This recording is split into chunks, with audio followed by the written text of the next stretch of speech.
Hello and welcome to our next episode. Today's episode is dedicated to the topic, really hot topic in Melbourne, of how to dispose of soil disposal in Melbourne.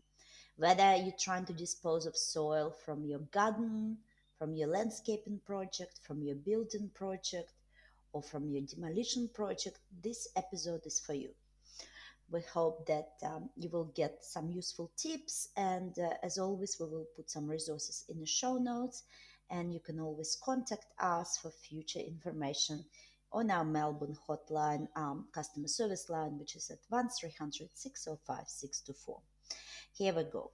So let's start with the most important question here. Why is it that soil disposal is so complicated in Melbourne?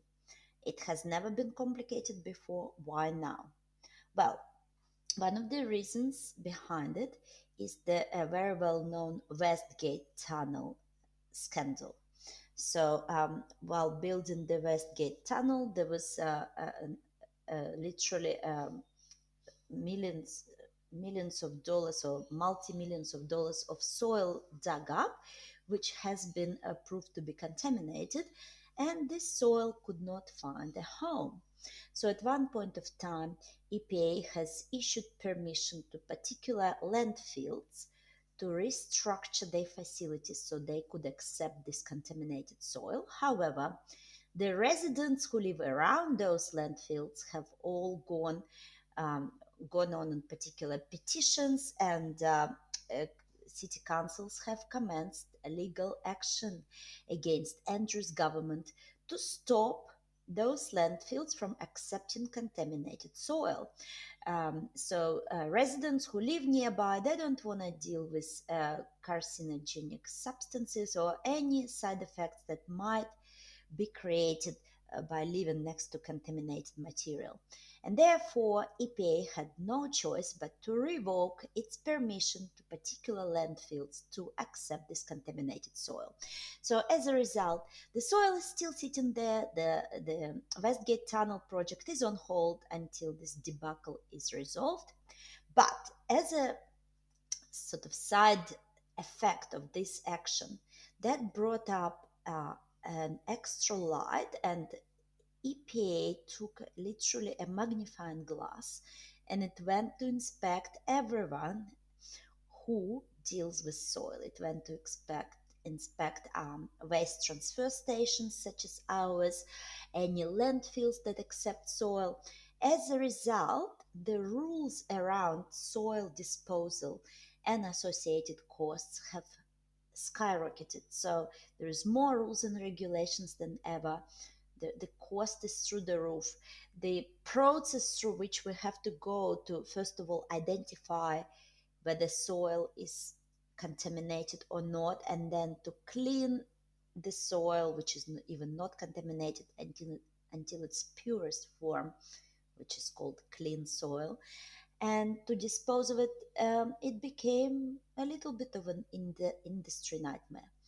Therefore, if in the past we used to offer soil as a recyclable waste type in our skip bins, and it had a massively reduced rate per cubic meter, it has now become almost as expensive as a mixed heavy waste, and we have to go through a series of questions when people call us and they want to dispose of soil. And now we're going to go through details to assist you how to make decisions and which way to go when you need to get rid of your soil. So let's talk first about how to dispose of soil from your building site. First and foremost, you need to establish whether your soil is contaminated or clean. Now, if you are doing major excavations and hiring semi-trailers to remove your soil, then you will most likely need semi-trailers, large trucks to hire them to remove the soil from your site. Because if you're gonna go bin by bin, that will be a very tedious process. Um, Now it will be up to individual transport provider, and this situation might change after July the 1st when new rules come into effect. But for now, and up until 30th of June now, providers might just ask you if you have a soil report, or they might come and inspect your soil, and they might inspect it visually for discoloration. They might try to uh, try to smell, because contaminated soil also has a particular strong offensive odor. So that's one option. Now, if there is no opportunity to hire semi-trailers, and you're working at slightly slower pace and feeling bin at a time, then of course we would be able to provide hook bins. Now, the reason I'm saying hook bins and not skip bins, because hook bins are more suitable for soil when we're talking about um, if you're talking about large quantities of soil, then the largest bin for building site we would recommend is 10 cubic meters hook bin. Anything larger than that would be too heavy and would actually break our truck. We wouldn't be able to lift it. So 10 cubic meters hook bin, and also the shape of this bin is low and rectangular, which allows you to fill it with any machinery such as excavators or diggers or bobcats that you've got on site. Once you have determined that the soil is not contaminated, and again, whether you took took a sample to the laboratory to get soil report, or you have done various examinations. For example, I'll give you an example of visual inspection. Visual inspection can be a starting point. For example, dark patches or discolored patches of soil are good indicators of contamination. So if you see that, then that could be a wake up call. Let's go and get it tested. Now, in terms of smell, um, stale and chemical, particularly hydrocarbon type of smells, are also indication of contamination. You also need to consider the site, where the site is located. For example, soil from old chemical sites most likely will be contaminated and could be in a category of A, B, or C class, which is defined by EPA as prescribed industrial waste and should only be handled by EPA registered provider. Now, projects such as demolition can also often result in finding contaminated soil. That could happen in a variety of instances. For example, old house, if you haven't been careful about calling an asbestos expert and remove asbestos from the house prior to demolition, then what could happen is that during demolition, pieces of asbestos will be mixed with soil, thus immediately contaminating soil. It could also be other materials apart from asbestos. During demolition, it could be some liquids, some paints, some chemicals, and the minute they mix with soil, the soil becomes contaminated. So,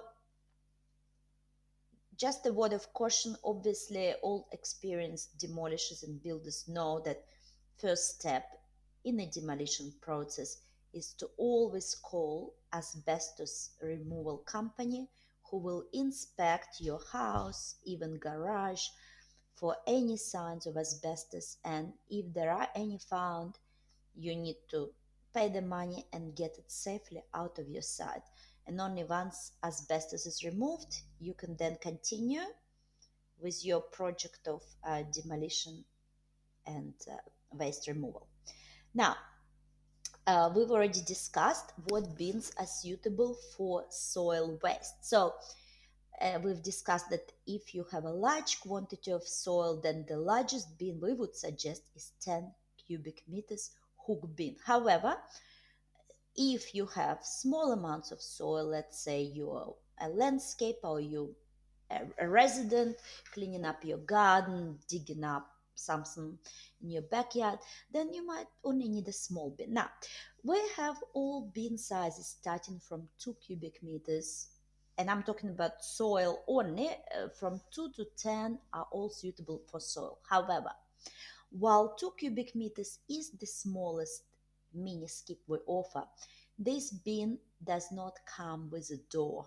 Therefore, most people who fill it up with soil, if you don't use an excavator or some digging machinery, you would be filling it with a wheelbarrow. And therefore, because 2 cubic meter bin does not come with a door, we recommend to start with 3 cubic meter mini skip, because that has a door which falls down and becomes like a ramp, and you can easily walk in with your wheelbarrow and dump the soil. So therefore, our recommendation is for smaller projects, start with 3 cubic meter bins, and you can have either 3 cubic meters, 4 cubic meters, 6 cubic meters bin. And then if we go into larger sizes, I recommend 8 cubic meters hook bin or 10 cubic meters hook bin.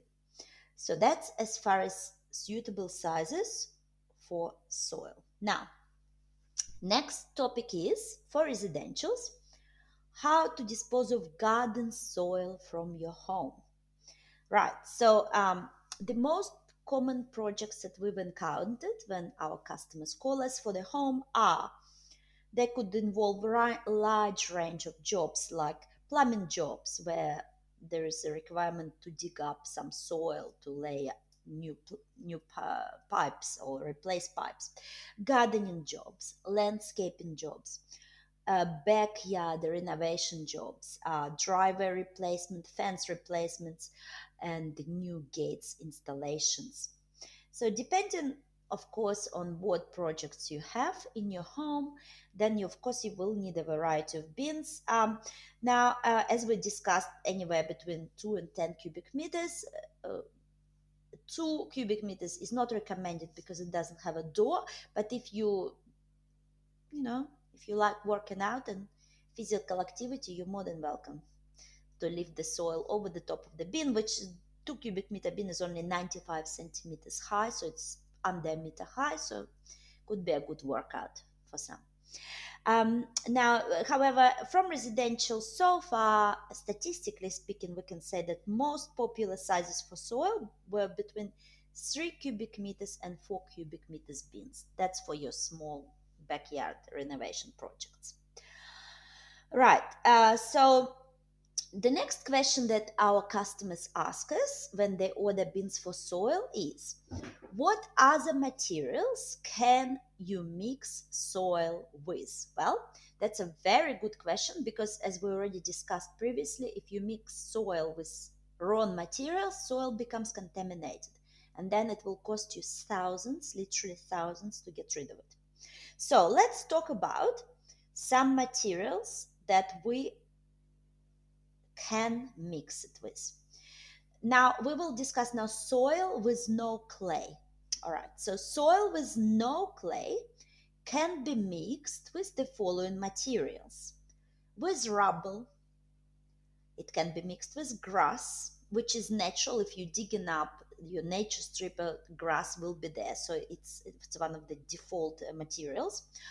It can be mixed with green waste, it can be mixed with timber, and it can be mixed with concrete. Now, the reason we're allowing you to mix those materials, because these materials will not contaminate soil, and also because we take your bin to our recycling yard and it will go through a very vigorous process of separation and cleaning the soil. Therefore, we have machinery that can deal with separation of soil from the above mentioned material. In a situation where you have soil mixed with clay, which is a completely different mix, then this particular soil with clay can only be mixed with two types of materials, and that is concrete or bricks, nothing else. If you have clay, it's very difficult to clean, extremely difficult, so we will not accept soil with clay and timber, for example, or green waste. No, soil with clay can only be mixed with concrete or bricks. And now we will go into our bigger category of what soil cannot be mixed with. So, soil cannot be mixed with general waste, renovation waste, plaster, a big no no, a big no no, plastic, chemicals. It would be a tragedy for you and for whoever is getting rid of your soil. Chemicals, a big no no. Insulation, obviously, any type of hazardous waste, asbestos, and cement sheets. And that's pretty much it. Now, I don't expect you to remember any of this, but as a general rule, on our website we have a waste types page. So our website is needskipnow.com.au, and you can click on waste types, or you can just give us a call and we will discuss your project specifically. You will tell us what you've got, and we will tell you if you can mix it with it or cannot mix it. And now, just to summarize, right now up to 30th of June, you can still get rid of soil in a reasonable at a reasonable cost, provided your soil is not contaminated. And to order skip bins for soil, you can give us a call on 1300 605 624. That's in Melbourne, Australia. Or you can jump on our website needskipnow.com.au and select either mixed heavy waste if your soil is mixed with some allowable waste types, such as rubble, grass, green waste, timber, or concrete. Or you could select soil, bricks, and concrete waste type if you only mix it with brick and concrete. We thank you so much for your attention. Now, just remember that from 1st of July, the rules will be more stringent as EPA is coming up with more laws and regulations in regards to how to dispose of soil. And there are speculations that the soil report could be a mandatory regulation in order to dispose of soil, because the facilities, landfills might need a physical proof, a document which says, yes, your soil is not contaminated. So if you already have soil sitting there and you are hesitating or haven't organize it to dispose of it before 30th of June, because from 1st of July we'll be dealing with a new set of rules, which most likely will be more complex and more costly as well. We thank you for your attention tonight, for listening to this episode. If you like it and you found it useful, please like it and please leave us a review on Apple or Spotify, because your review tells other listeners that it's a useful podcast, and it will attract more people like yourself who might need useful tips on waste disposal in Melbourne. We thank you so much. Uh, you've been talking to Lucy from Talking Trash, and who represents Need a Skip Now Skip Bin Hire Company in Melbourne. Until next time, happy soil disposal.